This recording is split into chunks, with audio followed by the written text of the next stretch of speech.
गुरु श्री गोरक्षनाथाय नमः। आदिनाथ नाती मच्छिंद्रनाथ पूता, निजतात निहारे गोरक्ष अवधूता। अवधूत ईश्वर हमारे चैला भनीजे, मच्छिंद्र बोलिए नाती निगुरी पिरथी। परलई जाती ताथई हम उल्टी थापना थाती। भारत के धर्म कार्य में वे कौन लोग हैं जो सबसे चमकते हुए सितारे हैं?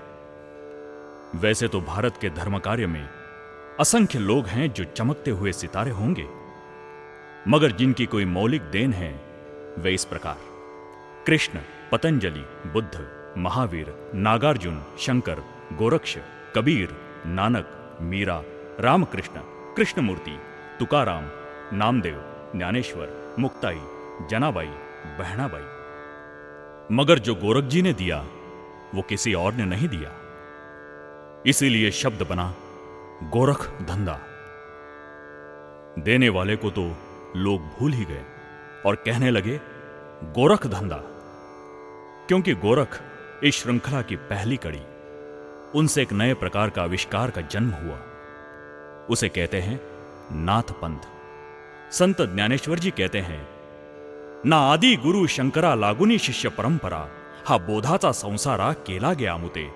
आदिनाथ गुरु सकळ सिद्धांचा, मच्छिंद्र तयाचा मुख्य शिष्य, मच्छिंद्रानं बोध गोरक्षासी केला। वही संत श्रेष्ठ तुकाराम जी का कहना है, सांप्रदाय सकळाचा येथोनिया। वही ज्ञानेश्वर जी माऊली कहते हैं, आदिनाथ उमा बीज प्रकटले, मच्छिंद्रा लाधले सहज स्थिति। नाथ पंथ के बारे में इतना ही कह सकते हैं, अनादि सत सनातन सांप्रदाय। गोरख के बिना ना तो कबीर हो सकते हैं, ना नानक, ना दादू, ना वजीद, ना फरीद, ना मीरा, ना तुकाराम, ना ज्ञानेश्वर। गोरख के बिना ये कोई भी नहीं हो सकेंगे। इन सब के मौलिक आधार गोरख में है। फिर मंदिर बहुत ऊंचा उठा, मंदिर पर बड़े स्वर्ण कलश चढ़े, लेकिन नींव का पत्थर है, और स्वर्ण कलश दूर से ही दिखाई पड़ते हैं, लेकिन नींव के पत्थर से वो ज्यादा मौल्यवान नहीं हो सकते, क्योंकि उन्हीं पत्थरों पर टिकी होती है सारी व्यवस्था, सारी दीवारें, सारे शिखर। शिखरों की तो पूजा होती है, बुनियाद के पत्थरों को तो लोग भूल ही जाते हैं। वैसे ही आज हम गोरख को भी भूल गए हैं। लेकिन भारत की सारी संत परंपरा गोरख की ऋणी है।